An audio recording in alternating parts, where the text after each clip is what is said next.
일하지 않는 시간의 힘.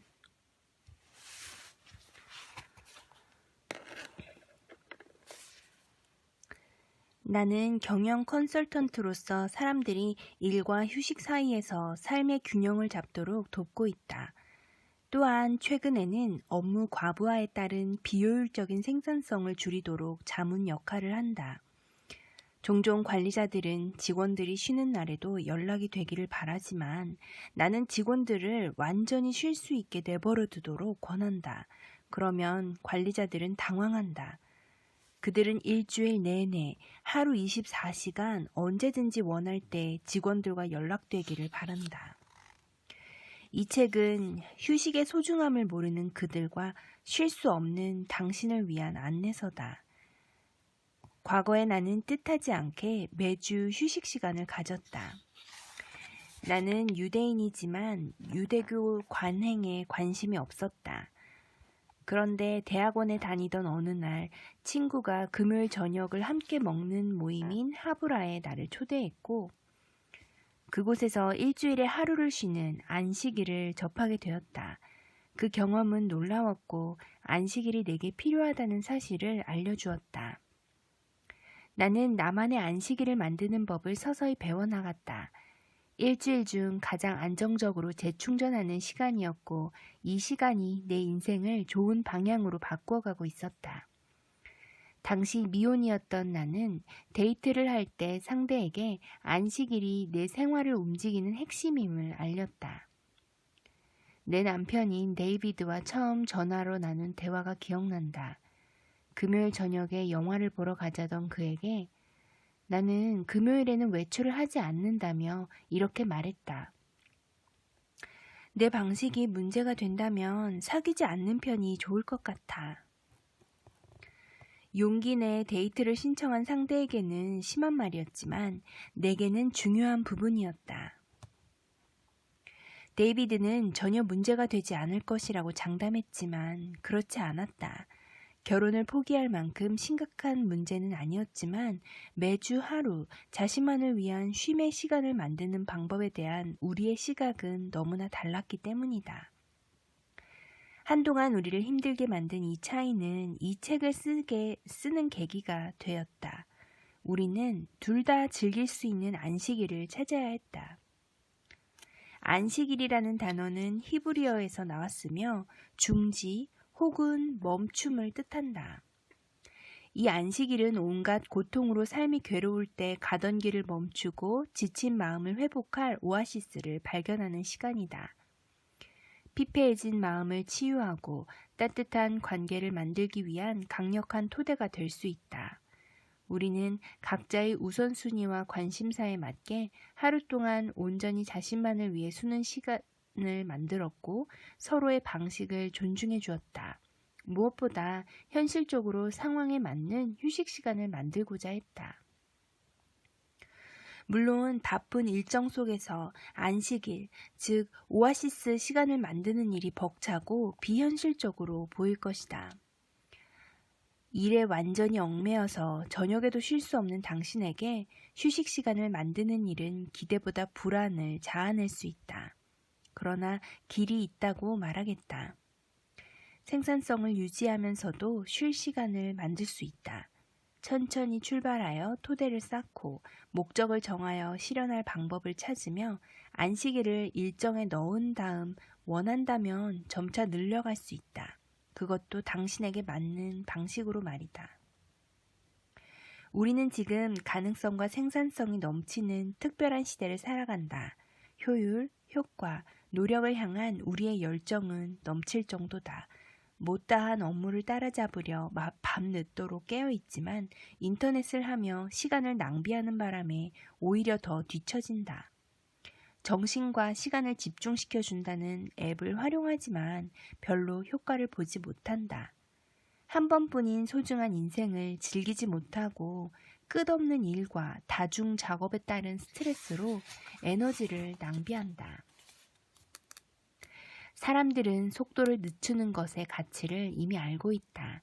그렇기 때문에 산책, 친구와의 대화, 느긋한 식사 시간을 틈틈이 일과에 끼워 넣으려 애쓴다. 심지어 명상이나 기도도 한다. 그러나 이런 노력은 우리의 피로를 전혀 줄이지 못한다. 한두 시간 재충전을 해보지만 금방 방전되고 육체적, 정신적 피로가 쌓일 뿐이다. 이 악순환의 쳇바퀴에서 내려와야 한다는 사실을 알지만 어떻게 해야 내려올 수 있는지는 모른다.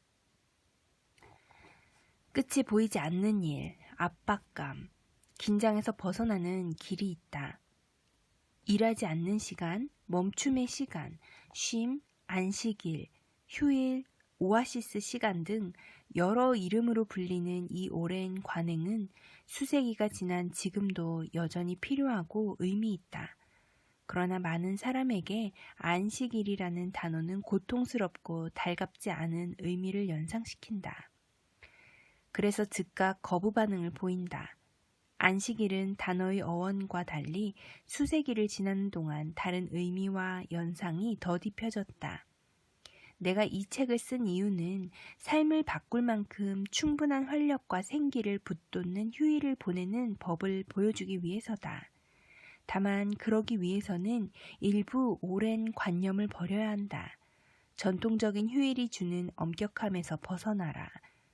기독교 교회에 가만히 앉아서 설교를 듣거나 유대교회에 가서 무슨 소리인지도 모를 만큼 중얼거리는 기도를 몇 시간 동안 듣는 일이 삶을 풍요롭게 해준다고 믿을 사람이 있을까? 아내를 모자로 착각한 남자를 쓴 올리버 섹스는 어린 시절에 런던에서 가족과 함께 보낸 안식일을 아름답고도 감동적으로 묘사했다. 그는 가족 행사를 통해 느끼는 친밀감을 좋아했지만 동성애자라는 이유로 가족에게 배척당한 뒤 집을 떠나면서 안식일 의식을 버렸다. 그러나 이후 동성애자라도 가족의 일원이 될 수 있다는 사실을 확인하고 기꺼이 안식일의 전통으로 돌아갔다. 그는 이렇게 회고했다. 나는 가치 있고 좋은 삶을 살아간다는 의미, 내면의 평화를 이룩한다는 의미가 무엇인지 계속 고민했다. 그러자 할 일을 마치고 마음 편하게 쉴 수 있는 휴식의 날, 바로 안식일이 점점 생각났다. 섹스의 경험은 안식일이 지닌 가장 좋은 점을 취하고 우리의 생활과 필요 그리고 욕구에 맞춤으로써 앞으로 나아갈 수 있는 길을 제시한다. 대중매체, 저술가들의 글, 기업계, 종교계에서 사람들은 매주 휴식과 회복을 위해 하루를 쉬는 일이 주는 이점을 재발견하고 있다. 이 새로운 안식일은 매주 진정한 자신의 모습을 기억하고 자신이 지닌 최선의 모습과 다시 만나고 놀이와 휴식, 성찰, 재충전을 하며 실천 사항이나 기한 혹은 성취에 대한 압박감이 없는 시간과 공간에서 비슷한 생각을 지닌 사람들과 어울리기 위한 것이다. 오아시스 시간, 개인적 복구를 위한 안식처를 만드는 일은 출구일 뿐만 아니라 사다리이기도 하다. 요즘 자기 시간을 되찾겠다고 말하는 것은 도발적인 행동이다. 그것은 자신이 생산자와 소비자 이상의 존재라는 선언이기 때문이다. 이것은 마음과 영혼의 상태를 돌보는 일이 중요하다는 주장이기도 하다. 공동체에 대한 깊은 관심을 주저없이 표현할 수 있어야 하며 긴장을 풀고 속도를 늦추고 함께 어울리고 삶의 축복을 경험하는 좋은 하루를 보내겠다는 다짐이다.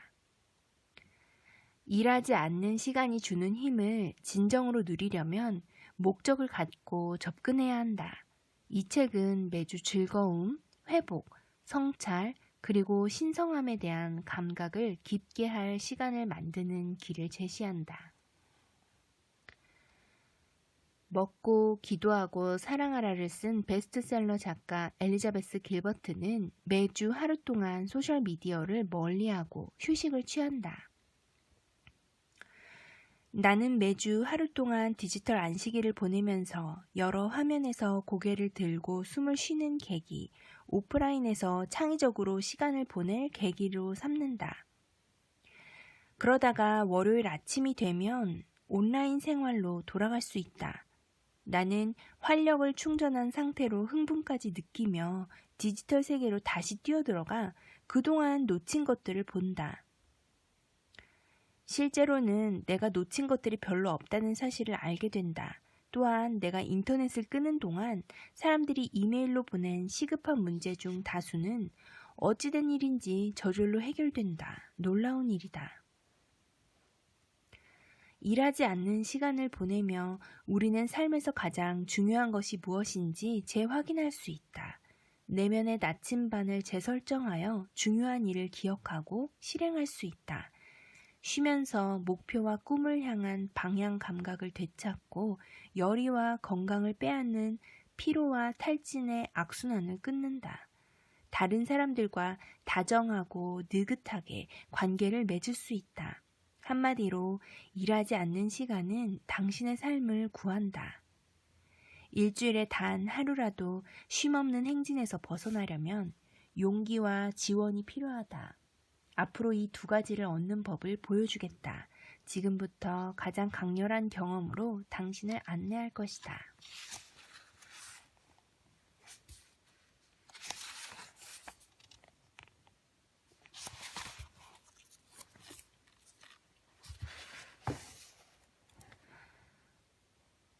우리는 믿는 대로 행동한다.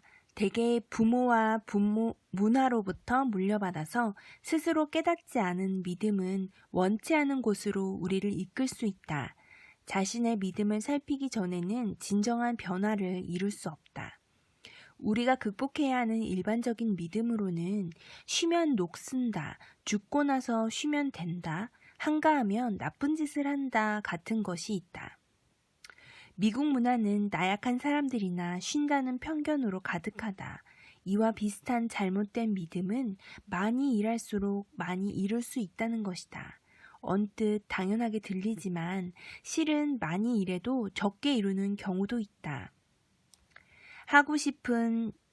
하고 있는 일이 중요치 않거나 사소하거나 올바른 경로를 벗어나면 모든 수고가 물거품이 된다. 많이 일하는데도 문제와 실수, 비생산적 갈등만 생기면 좋은 결과가 아니라 더 많은 일을 만들 뿐이다. 끊임없이 움직여야 성공한다는 강력한 믿음은 쉼 없는 활동으로 우리를 내몬다. 그러나 정신없는 활동은 확고하고 전략적인 활동을 옆으로 밀어버린다. 바쁜 생활은 오히려 진정한 성공을 가로막는다. 행동을 촉구하는 전형적인 책에서 가져온 다음 구절은 숨겨진 믿음을 잘 예시한다. 브라이언 트레이시는 미국의 정상급 컨설턴트로서 속도를 늦추는 데 대한 우리의 두려움을 완벽하게 드러낸다. 그는 자기 수양의 21가지 교훈에서 이렇게 말한다.